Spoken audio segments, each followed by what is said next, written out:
Light chapter और reflection और refraction आपने पढ़ा भी होगा, सर ने पढ़ाया ही होगा, तो मुझे ज़्यादा वर्क करने की ज़रूरत नहीं इस पर, बस रिवीजन देख लो, क्विक रिवीजन, क्योंकि सर ने बढ़िया से पढ़ाया, न्यूमेरिकल भी बनवा लिए है, तो बस मैं आपको पॉलिश कर रहा हूँ, वो चीज़ें याद दिला रहा हूँ, ठीक है।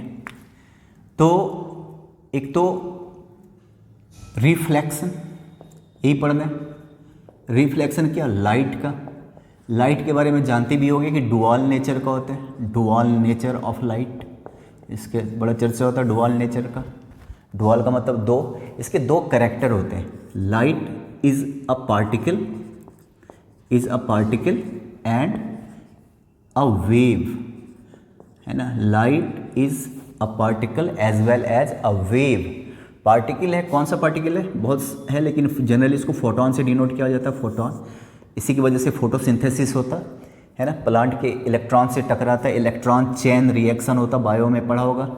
और वेव भी होता, वो वेव भी कौन सा? Electromagnetic wave, electromagnetic wave. इसको किसी मीडियम की ज़रूरत नहीं होता, बिना मीडियम का ही चल जाता है ना। तो ये एक 1 मार्क का क्वेश्चन आ सकते हैं, डुअल कैरेक्टर, कौन सा वेव, देख लेना। अभी तुम पढ़ने वाले हो रिफ्लेक्शन, है ना। तो रिफ्लेक्शन, लाइट टकराता कैसे? साउंड को तो पता है, 9th में पढ़ा होगा, लाइट कैसे टकराता है। तो उसके लिए रिफ्लेक्टिंग सरफेस चाहिए, मिरर जनरली इसको कहते हैं, या फिर वाटर से भी कभी कभी होता। तो मिरर को दो पार्ट में डिवाइड करता हूँ, एक प्लेन मिरर और एक स्फेरिकल मिरर। स्फेरिकल मिरर को भी दो पार्ट में, कॉनकेव एंड कॉन्वेक्स, पढ़ा होगा। इस पर मैं बाद में बात कर लूँगा, पहले तो प्लेन मिरर, ठीक है ना, प्लेन मिरर। अब प्लेन मिरर का देखिए कि किस तरीके से लॉ ऑफ रिफ्लेक्शन डिस्कस करूँगा, वो आप पढ़ चुके होंगे। उसके लिए पहले आपको रे पता होना चाहिए। मैं एक प्लेन मिरर का, ये प्लेन मिरर है, ये रिफ्लेक्टिंग सरफेस है, देखो इधर पॉलिश क्या हो गया, इधर एक लाइट हमने डाला, ये टकरा के ऐसे जाएगा, ठीक है ये। और यहाँ से तुम परपेंडिकुलर, किसी भी सरफेस पे परपेंडिकुलर डालोगे तो उसको आप नॉर्मल कहते हो। क्या कहते हो इसको? नॉर्मल। तो ये हो गया नॉर्मल, है ना, ये परपेंडिकुलर है 90 डिग्री, तो ऐसे बनाते हो 90 डिग्री, ठीक है। इस वाले को कहते हो इंसिडेंट रे, जो टकराने के लिए आ रहा होता है। इंसिडेंट रे, जो रे आ रहा होता है, जो रे जाएगा उसको बोलते हैं रिफ्लेक्टेड रे। ये हो गया नॉर्मल। इस पॉइंट को बोलते हैं पॉइंट ऑफ इंसिडेंट। क्या बोलोगे इसको? Point of incident. Incident mirror पे जहाँ पे आता हुआ रे टकराता है, आते हुए रे को हम बोलेंगे इंसिडेंट रे, है ना, इंसिडेंट रे, रिफ्लेक्टेड रे। और इस वाले एंगल को बोलते हैं एंगल ऑफ इंसिडेंट। तो क्या डेफिनेशन हो गया? Angle between incident ray and normal. Angle between incident ray and normal, incident आते हुए रे और नॉर्मल के बीच जो एंगल बनता है उसको एंगल ऑफ रिफ्लेक्स इंसिडेंट बोलते हैं। आई इक्वल टू क्या हो गया? Angle of incident. और जो रे टकरा के जा रहा है रिफ्लेक्टेड और नॉर्मल के बीच का जो एंगल होता है उसको एंगल ऑफ रिफ्लेक्शन बोलते हैं। तो r equal to angle of reflection, angle of reflection. अगर कोई डेफिनेशन पूछे तो angle between reflected ray and normal. अगर एक बात बताओ, ये देख रहे हो, ये मिरर है, इस एंगल को बोलेंगे इसको, चलो मैंने ये पूरा 90 है ना, तो ये क्या हो जाएगा? 90 माइनस आई। ये पूरा 90 है तो ये आर हो गया, तो ये क्या हो गया? 90 माइनस आर। इस वाले एंगल को बोलते हैं, जो आपको दिख रहा 90 माइनस आई ना, इसको बोलेंगे glance angle of incident. Incident, इसका कोई डेफिनेशन पूछे, angle between mirror and incident ray. इसका डेफिनेशन पूछे तो angle of incident, angle between incident ray and normal. Glance angle of incident, angle between mirror and incident ray. उसी तरीके से 90 minus are तुम देख रहे हो ना, कहाँ पे? देखो कहाँ पे? 90 माइनस आर। इसका कोई डेफिनेशन पूछे तो क्या बोलोगे? बल्कि glance angle of reflection, reflection है ना।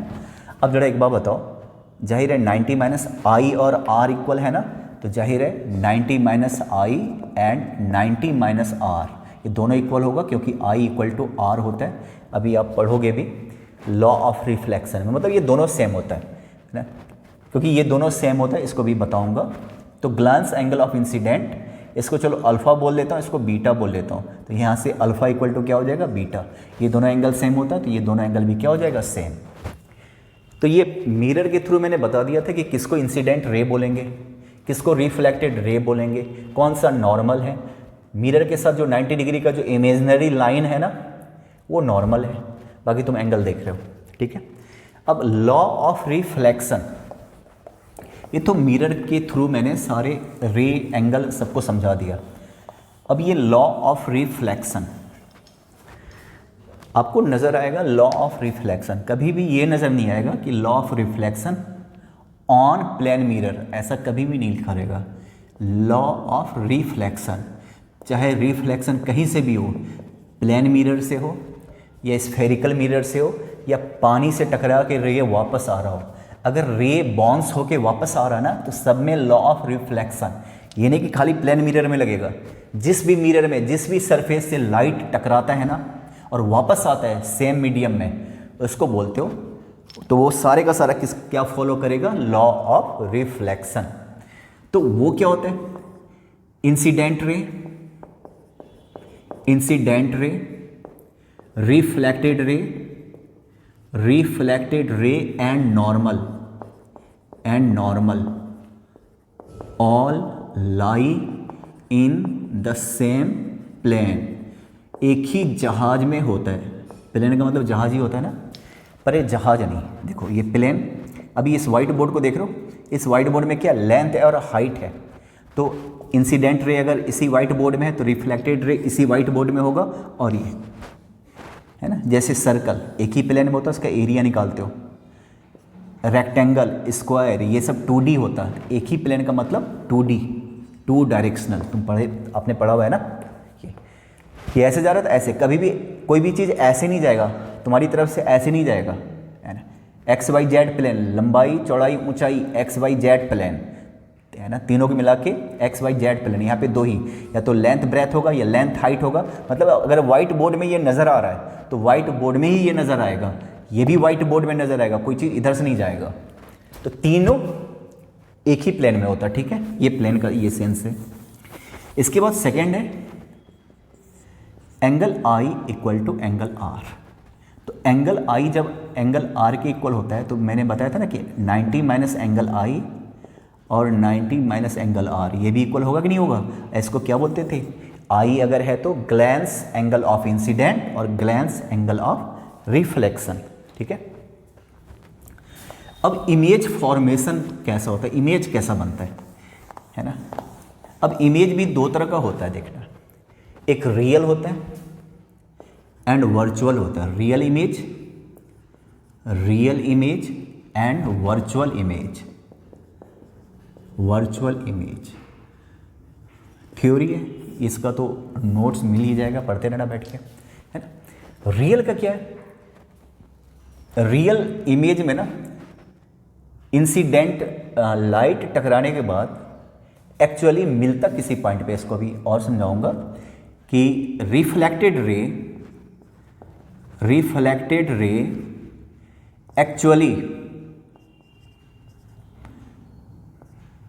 एक्चुअली मीट, एक्चुअली में चलो रहने दो, मीट एट अ पॉइंट,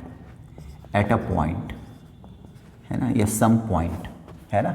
और ये क्या होता, रिफ्लेक्टेड रे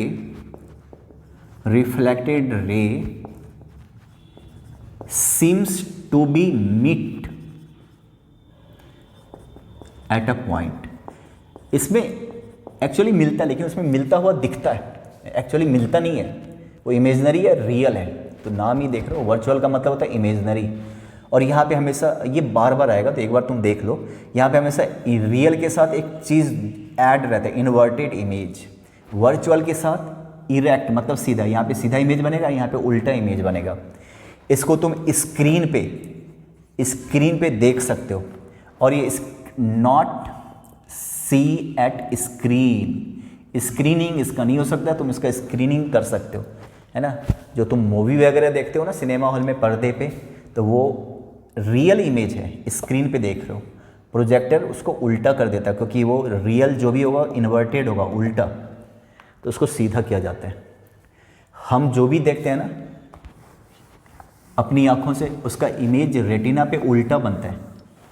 हमारा जो ब्रेन है ना उल्टे को और उल्टा कर देता है, उल्टे को उल्टा करोगे तो क्या हो जाएगा, सीधा। तो एक्चुअली हम जो भी देखते हैं ना तो इमेज उसका उल्टा ही बनता है। वो तो ब्रेन का शुक्र मनाओ कि सीधा दिखाई देता है, वरना सोचो ये कैसे कैसे नज़र आती है, बताओ। अब इमेज फॉर्मेशन भी यहाँ से थोड़ा सा इंपॉर्टेंट है, अब थोड़ा ध्यान देना। अभी खाली थ्योरी था, नोट्स पढ़ पढ़ के हो जाएगा। इमेज फॉर्मेशन है ना, कैसे बनता, तो क्या रूल होता है। जैसे यहाँ पे, जैसे मान लो ये मैं इसको पेंट कर देता हूँ, है ना। यहाँ पे कोई एटलीस्ट अगर आपको इमेज फॉर्म करना है तो एटलीस्ट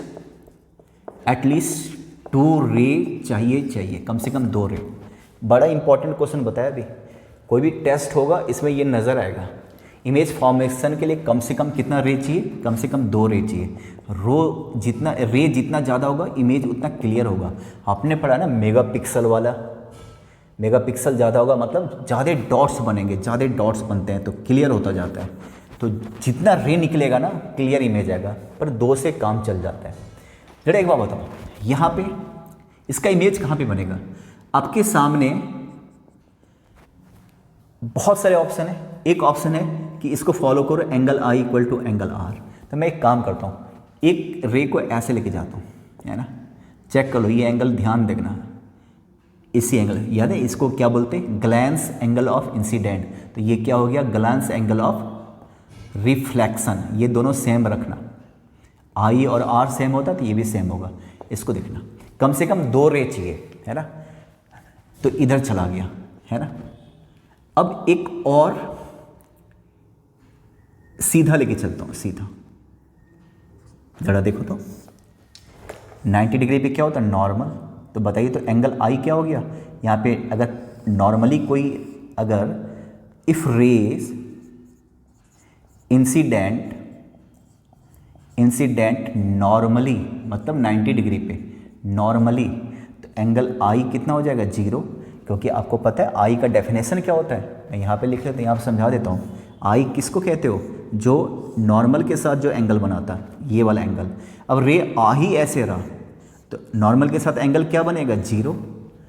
और लॉ ऑफ रिफ्रैक्शन, आई अगर 0 है तो आर भी 0। तो जब भी कोई रे नॉर्मली आता है ना, नॉर्मली आता है तो इसी रास्ते पे वापस आएगा, क्योंकि आई भी 0 आर भी 0। तो जब नॉर्मली इंसिडेंट कर रहा है ना तो रिफ्लेक्शन भी नॉर्मली होगा। इस चीज़ का तुम ध्यान रखना। तो एक तो ये हो गया। अब जरा देखो, अब ये आया और ये गया टकरा के, अब ये इधर जा रहा है, इधर जा रहा है और ये इधर जा रहा है। जब तक दोनों मिलेगा नहीं तब तक इमेज बनेगा ही नहीं। कम से कम 2 रे चाहिए। अब कहीं पे इंटरसेक्ट कर ही नहीं रहा, इमेज फॉर्मेशन के लिए इंटरसेक्ट करना जरूरी है। तो अब ये इंटरसेक्ट कर नहीं रहा, देखो टकराने के बाद खाली रिफ्लेक्टेड रे का सोचना। ये मिरर से टकराने के बाद पॉइंट ऑफ इंसिडेंट, यहाँ से टकराने के बाद ऐसे जा रहा है और यहाँ से टकराने के बाद ऐसे जा रहा है। तो दोनों तो मिलने से रहा, तो फिर क्या करते हो, डॉट डॉट डॉट डॉट। एक मैंने क्या बोला था, एक्चुअली मीट करना और सीम्स टू बी मीट, मिलता हुआ, वास्तव में मिलना और मिलता हुआ दिखाई देना, तो यही है सीम्स टू बी मीट। ये दिखाई दे रहा, मिल नहीं रहा, डॉट डॉट डॉट। ये इमेजनरी चीज़ है, वर्चुअल है, ये काम सही नहीं हो रहा, जुगाड़ वाला काम है। देख लो जुगाड़ वाला काम है। तो ये जो पॉइंट ए था ना, ये ए डैश पे पहुंच गया, देखो ए डैश पे पहुंच गया, है ना। ये डिस्टेंस और ये डिस्टेंस सेम होता है, ये मैं प्रूव कर सकता हूँ। आप भी चाहो तो प्रूव, दिमाग लगाना। ये डिस्टेंस और ये डिस्टेंस सेम होगा, साइज भी सेम होता है ना। बड़ा ध्यान से सुनना। अगर मैं चाहता हूँ कोई और तरीका लगाता हूँ, अभी मैंने नॉर्मली डाला था ना, मैं एक काम करता हूँ, मैं ऐसे लेके जा रहा हूँ, ऐसे लेके जा रहा हूँ, ऐसे।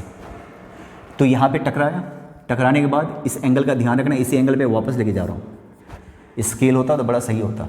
अब ये देखो तो ये ऐसे जा रहा है टकराने के बाद, और ये टकराने के बाद थोड़ा ऐसे जा रहा है, ऐसे।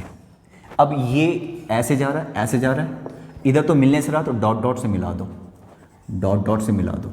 तो अगर स्केल होता ना तो फिर से उसी जगह पे आके मिलता है ना, ठीक है। तो इसको क्या बोलेंगे, seems to be meet. Imaginary, और इमेजनरी है तो हमेशा वर्चुअल बनेगा, ठीक है।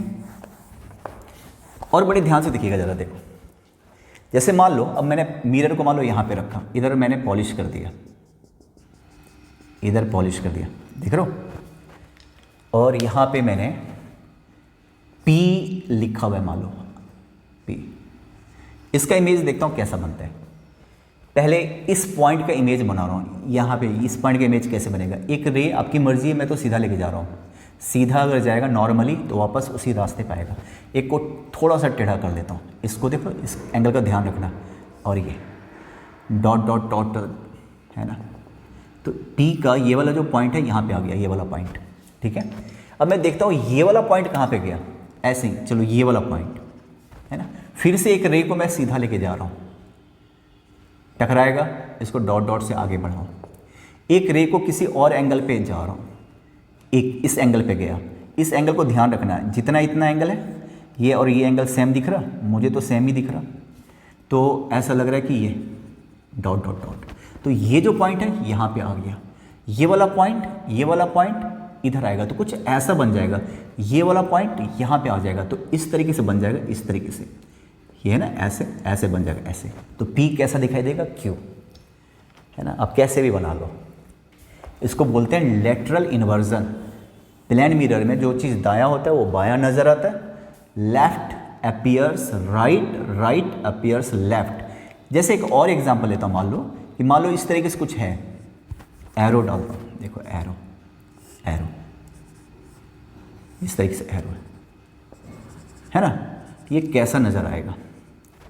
पहले इस पॉइंट का देखो, तो ये प्लेन मिरर इधर पॉलिश कर देता हूँ, इधर पॉलिश सरफेस हो गया, तो इधर वाले को हम बोलते हैं रिफ्लेक्टिंग सरफेस। दो रे आपकी मर्जी है, मैं तो एक रे को सीधा लेके जाऊंगा, उसी रास्ते वापस आएगा। एक रे को थोड़ा ऐसे कर लिया, इस एंगल को ध्यान रखो, अगर ये 60 डिग्री है तो मुझे 60 डिग्री ऐसा बना लेना चाहिए, दोनों एंगल सेम दिख रहा है ना। अब मैं इसको, अब ज़रा देखो तो बिल्कुल ऐसे ऐसे, ये इधर जा रहा, ये टकराने के बाद इधर जा रहा, मिलने की कोई उम्मीद है नहीं है।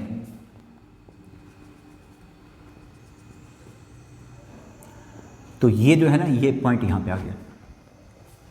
इस पॉइंट का देखता हूँ कहाँ पे आएगा, ये वाला पॉइंट।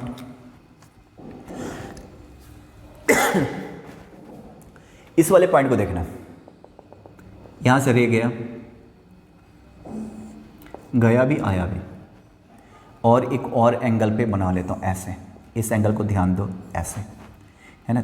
तो इसको सीधा dot dot dot dot dot, और ये ऐसे dot dot dot dot dot dot, है ना, ऐसे। ये पॉइंट था, ये ऐसे हो गया, मतलब आपको ऐसा बन जाएगा, ऐसा बन जाएगा। तो जो लेफ्ट है वो राइट बन जाएगा, जो राइट है वो लेफ्ट बन जाएगा, ठीक है। कोई भी, चाहे वो स्फेरिकल मिरर हो, कोई भी मिरर हो, इमेज हमेशा ऐसे ही बनेगा। अगर एन है, यहाँ पे मिरर रखोगे तो कैसा नज़र आएगा, ऐसा नज़र आएगा, ठीक है। डब्लू पे कोई फ़र्क नहीं पड़ेगा, एम लिखोगे तो कोई फ़र्क नहीं पड़ेगा। अगर तुम के लिखते हो ना तो कैसा नज़र आएगा, ऐसा नज़र आएगा, ठीक है। हिंदी में कौ ऐसे लिखा जाता है ना, कौ, यहाँ पे मिरर रख दो, है ना, तो पता है ये कैसा नज़र आएगा, ये ऐसा नज़र आएगा, ऐसा नज़र आएगा। एम्बुलेंस पढ़ा होगा, उल्टा क्यों लिखा जाता है, एम्बुलेंस, एम्बुलेंस पढ़ा ही होगा। मिरर रख दिया, left appear right, right appear left. जो जो सबसे राइट में, सबसे लेफ्ट में नज़र आएगा, सबसे राइट में क्या ई है ना, तो ई भी क्या ऐसा नज़र आएगा, ऐसा देखो, सी ऐसा नज़र आएगा, एन ऐसा नज़र आएगा, ई एल, यू के हेल्थ पे कोई फ़र्क नहीं पड़ेगा, एम कोई फ़र्क नहीं पड़ेगा, ए कोई फ़र्क नहीं पड़ेगा, लेफ़्ट राइट उसका सेम है। एम्बुलेंस ऐसा लिखा जाता है। तो जो भी प्लेन मिरर में ऐसा होता है उसको क्या बोलते हैं, लेटरल इन्वर्जन। क्या बोलते हो इसको, लेटरल इन्वर्जन। मतलब लेफ्ट अपीयर्स राइट, राइट और राइट अपीयर्स लेफ्ट। इसलिए एम्बुलेंस को उल्टा लिखा जाता है, क्योंकि सामने मान लो आप कार ड्राइव कर रहे हो और पीछे एम्बुलेंस है, तो आप यूज़ करते हो वहाँ पे एक मिरर यूज़ करते हो कॉन्वेक्स, है तो मिरर है तो रिफ्लेक्शन, तो पहले से पीछे उल्टा लिखा रहेगा तो उल्टे का उल्टा फिर वो आपको नज़र आ जाएगा कि इसमें एम्बुलेंस है। इसलिए पहले ही उल्टा करके रखा है, पहले ही दायां बायां हुआ पड़ा है, क्योंकि मिरर में दायां बायां होगा तो सीधा नज़र आएगा। ऐसा हिसाब किताब है, ठीक है ना। तो ये इमेज फॉर्मेशन उम्मीद है समझ गए होगे, तुम खुद भी बना सकते हो ऐसा इमेज फॉर्मेशन, ठीक है, क्लियर है। अगर मान लो आप आज मेरे को फ़ोटो खींच के देना इसका, मान लो ये देखो ये कोई बंदा है, ठीक है, ये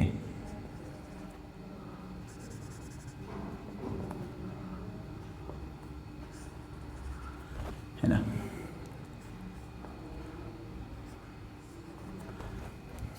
देख रहा हो, और ये बड़ा कम पढ़ने लिखने वाला बंदा है, तो यहाँ पे इसने ये लगा रखा है, ठीक है।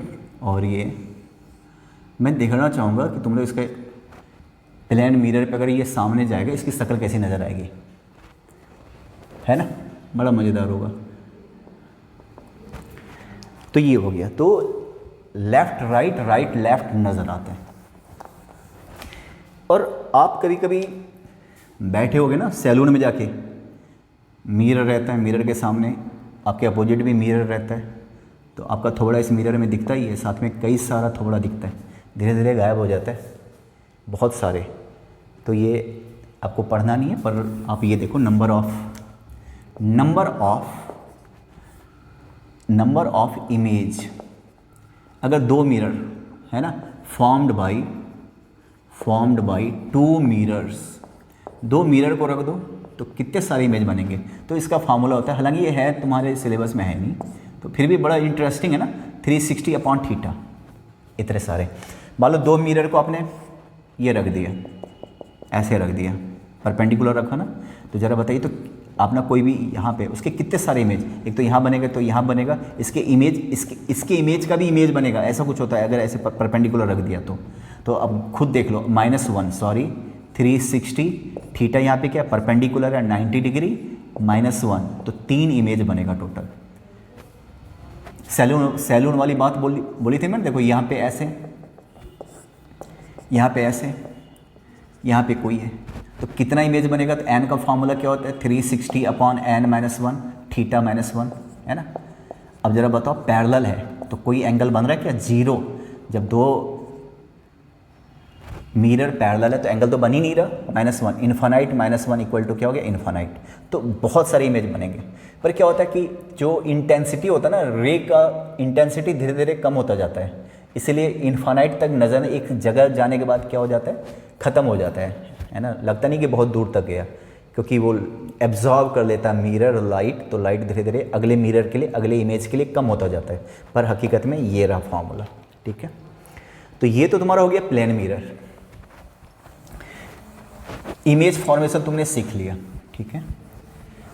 लेटरल इन्वर्जन जानते हो, लेफ्ट राइट हो जाएगा, राइट लेफ्ट हो जाएगा, इस पर क्वेश्चन आएगा, है ना। इमेज फॉर्मेशन देख लेना ठीक से। इसके बाद स्फेरिकल मिरर, स्फेरिकल ऐसा स्फेयर है मान लो, ठीक है, जरा देखना, इधर मान लो मैंने इधर ऐसे पॉलिश कर दिया, प्लेन में क्या था सीधी लाइन थी, ऐसे पॉलिश किया, यहाँ पे इधर पॉलिश कर दिया, ठीक है, ऐसे पॉलिश कर दिया, तो इधर पॉलिश कर दिया, तो ये क्या हो गया रिफ्लेक्टिंग सरफेस हो गया, इधर वाला रिफ्लेक्टिंग सरफेस, इसका ऊपर बाहर वाला रिफ्लेक्टिंग सरफेस हो गया कि नहीं हो गया। इसको मैं हटा देता हूँ, इसको हटा देता हूँ, है ना। तो देख लो इसका जो रिफ्लेक्टिंग सरफेस है वो एक गड्ढे के अंदर है ना, केव, गुफा जैसा, तो इसको क्या बोलते हैं कॉनकेव मिरर, क्या बोलेंगे इसको कॉनकेव मिरर। और इसका जो रिफ्लेक्टिंग सरफेस है ना, ये उठा हुआ सा दिख रहा है, देख लो ऐसे, इसको बोलते हैं कॉन्वेक्स मिरर। वैक्स का मतलब होता है इंक्लाइन, कॉनकेव केव का मतलब होता है गड्ढा, ऐसा। तो दो तरह का मिरर हो गया, है ना। तो कोई भी मिरर हो स्फेरिकल, उसको अगर पूरा करोगे तो सर्कल बन जाएगा, तो सर्कल स्फेयर बन जाएगा, स्फेयर होगा तो इसका कोई सेंटर होगा, सेंटर होगा तो कोई रेडियस होगा, ऐसा होगा। तो जरा बड़े ध्यान से सुनिएगा, अब दो तरह का स्फेरिकल मिरर हो गया, कॉनकेव एंड कॉन्वेक्स। तो मैं बात कर लेता हूँ कॉनकेव की। कॉनकेव मिरर, तो इसका जो रिफ्लेक्टिंग सरफेस है वो गड्ढे में होने वाला है, तो इधर वाले को पॉलिश कर रहा हूँ। सिल्वर पॉलिश करो तो अच्छा है भी, है ना। और इसको अगर डॉट डॉट से ये ऐसे कर दो तो एक पूरा का पूरा स्फेयर बन जाएगा। स्फेयर बन जाएगा तो इसका एक सेंटर होगा, है ना, सेंटर होगा। ये है सिर्फ मिरर। मिरर का जो मीट पॉइंट होता है ना, स्फेरिकल मिरर का जो मीट पॉइंट होता है उसको हम बोलते हैं पोल। क्या बोलते हैं? पोल। तो ये हो गया, इसको बोलेंगे पोल। पी से डिनोट करते हैं। किससे डिनोट करेंगे? पी से। ये हो गया सेंटर, तो सी से डिनोट कर लेता हूँ इसको, सी से, सेंटर। इसको ज्वाइन कीजिए, है ना, इसको ज्वाइन कीजिए आगे की तरफ। ये पी हो गया पोल। तो इमेजिनरी लाइन, है ना, passes through center and pole is called principal axis।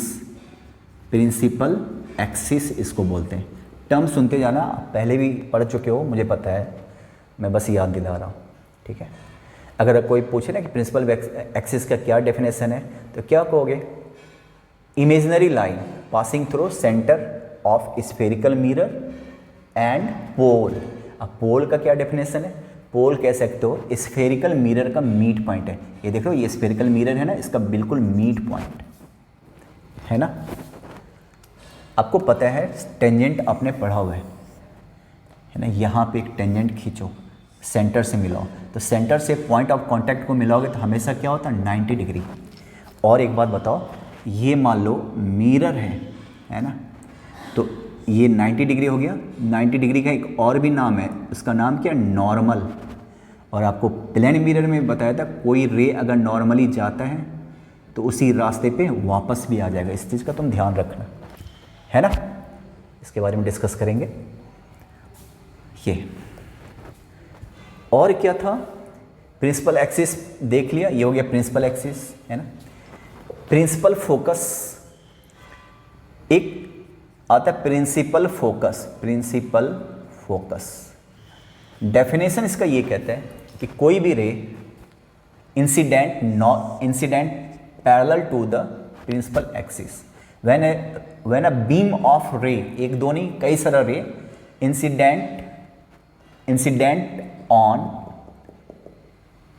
spherical mirror which is parallel to the principal axis, after reflection it passes through a certain point and that point is called focus। तो ये हो गया तुम्हारा focus हो गया, है ना, जिसको बोलते हैं प्रिंसिपल फोकस, क्योंकि ये प्रिंसिपल एक्सिस पे रहता है। अगर पैरेलल आ गया तो फोकस से पास करेगा।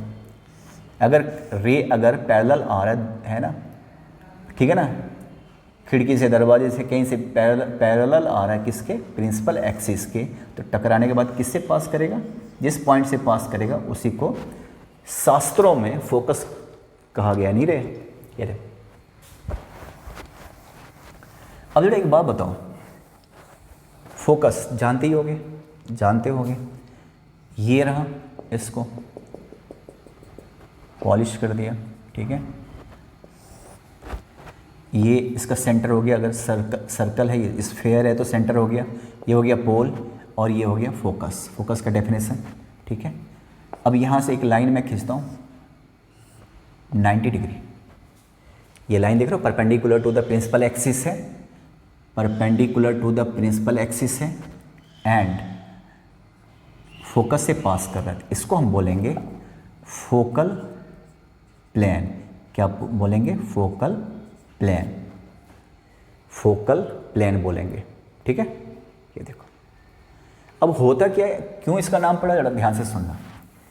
अगर कोई रे पैरेलल आ रहा है प्रिंसिपल एक्सिस के पैरेलल, इमेज बनाने के लिए कम से कम 2 रे चाहिए, तो दूसरा रे भी पैरेलल लेता हूँ, तो किससे पास करेगा? फोकस से।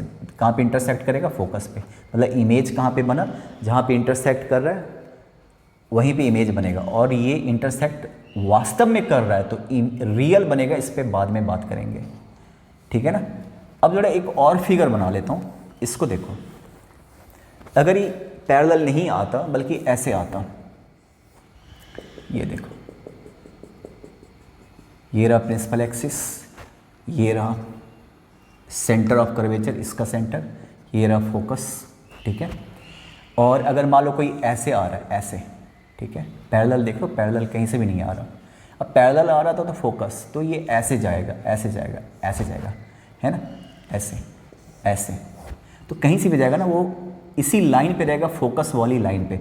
या तो फोकस पे कटेगा, इंटरसेक्ट करेगा, सारे जो इंसिडेंट रे है कहाँ पे मिलेगा, फोकस पे। अगर फोकस पे नहीं मिल रहा ना, तो कहाँ पे मिलेगा, इस फोकल प्लेन पे मिलेगा, इसी परपेंडिकुलर, जो वो लाइन जो कि perpendicular to the principal axis and passes through focus, उसी पे कहीं मिलेगा। अगर इनफाइनाइट से आ रहा है तो इस पे बाद में बात करेंगे इस सारी चीज़ पे, है ना। ये उम्मीद है आपने पढ़ा होगा, ठीक है, या नहीं पढ़ा होगा मुझे आज बता देना, है ना। अगर आप नहीं पढ़ा होगा तो मैं थोड़ा और डिटेल में बताऊंगा, अगर पढ़ा है तो पढ़ा है फिर तो, ठीक है। ये हो गया, तो फोकस तुमने देख लिया, फोकल प्लेन देख लिया। इमेज फॉर्मेशन मैं बताऊंगा, इमेज फॉर्मेशन कि कैसे कॉनकेव मिरर में इमेज बनता है। उसके पहले जरा एक चीज़ तो मैं, एक चीज़ आपको पता है लेकिन मैंने दोबारा बताया नहीं, देखो क्या, ये इसका जो मीड पॉइंट होता वो पोल होता, ये सेंटर ऑफ कर्वेचर होता, है ना, और ये ऐसे। एक बात बताओ, कोई, मैं यहाँ पे रखता हूँ सी, कोई रे ऐसे जा रहा है, सी से जा रहा है, सी से जा रहा है, इसको जरा एक बात बताओ, स्फेयर मैंने प्रॉपर स्फेयर बना लिया, है ना, और ये वाला, ये देखो वो वाला हिस्सा, ये इसका सेंटर है, तो ये क्या हो गया, रेडियस है ना। तो रेडियस है, इस पॉइंट पे अगर टेंजेंट खींचोगे तो क्या हो जाएगा, किसी पॉइंट के साथ क्या एंगल बना रहा है उसके लिए आपको टेंजेंट बनाना पड़ेगा, तो 90 डिग्री है ना। तो जब भी कोई चीज़ अगर सेंटर से जाएगा ना, मिरर से टकराएगा, अगर ये मिरर है, मिरर है, मिरर है, तो इसका डायरेक्शन क्या होगा, डायरेक्शन हमेशा टेंजेंट के साथ देखा जाता है। आपने केपलर्स लॉ वगैरह भी पढ़ा होगा, तो ये 90 डिग्री है ना, न्यूटन्स का ऐसे वाला एक्सपेरिमेंट पढ़ा है कि नहीं, तो 90 डिग्री। तो एक तरह से अगर कोई भी रे ओ या ओ को, ओ का मतलब क्या होगा, यहाँ पे क्या हो गया, सेंटर ऑफ स्फेरिकल मिरर, उसको आप किसी भी पॉइंट से, सर्कल के या डायमीटर के किसी भी पॉइंट से मिलाओगे तो ये क्या हो गया, रेडियस हो गया, है ना। तो ये हो गया आपका क्या, सेंटर ऑफ कर्वेचर, इसको बोलेंगे रेडियस ऑफ कर्वेचर या रेडियस ऑफ मिरर बोलेंगे, कुछ भी बोल लो, है ना। तो ये हमेशा नॉर्मल, इसको नॉर्मल भी बोल सकते हो क्योंकि आपको पता है ये 90 डिग्री का एंगल बना रहा, इधर से अगर कोई रे जाएगा तो इधर से ही वापस आएगा। तुमने प्लेन मिरर में पढ़ा था ना, नॉर्मली जाएगा तो नॉर्मली ही वापस आएगा। अब जरा एक बात बताओ, यहाँ से कोई रे गया सी से, तो देखा जाए तो ये अगर सी का मतलब क्या हो गया, सेंटर, तो इसी को क्या बोलोगे, नॉर्मल बोलोगे ना, तो उसी रास्ते पे वापस भी आएगा, ठीक है, उसी रास्ते पे वापस भी आएगा। प्रूव दैट, ये आपको कभी पूछेगा नहीं, फिर भी आप देखिए सी। अब एक बात बताओ, ये जो एफ था ना,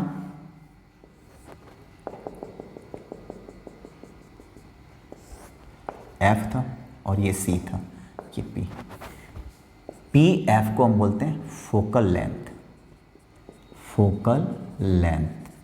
पी सी को बोलेंगे हम रेडियस ऑफ कर्वेचर, रेडियस तो है ही, रेडियस ऑफ कर्वेचर। इसको एफ से कहा जाता है, केवल एफ कहा जाता है, इसको केवल सी कहा जाता है।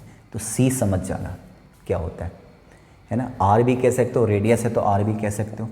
Prove that C equal to twice of F, ये अगर प्रूव करना है तो prove that C equal to twice of F, ये प्रूव करना है, ठीक है।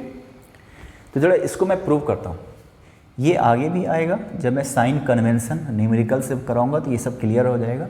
एक सिंपल सा चीज़ देखो, ये आपको इंपॉर्टेंट है नहीं, फिर भी देखो कि कैसे प्रूव करोगे।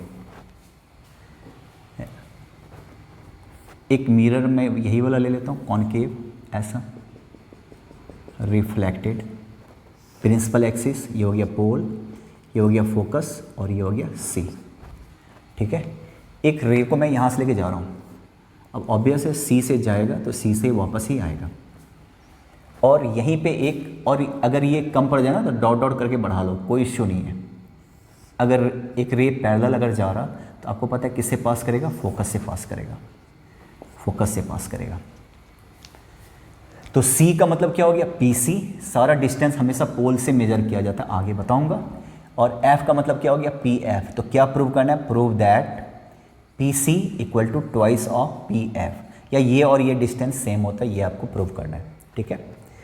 अब जरा एक बात बताओ, इसके लिए देखो पैरेलल टू द क्या है, प्रिंसिपल एक्सिस, ये पॉइंट ऑफ इंसिडेंट हो गया, इसको A लेट कर लेता हूँ, टकराया, टकराने के बाद इधर से चला गया, यहाँ टकराया टकराया, और ये एक तरह से क्या है, नॉर्मल ही तो है, इसको तुम नॉर्मल बोलते हो कि नहीं।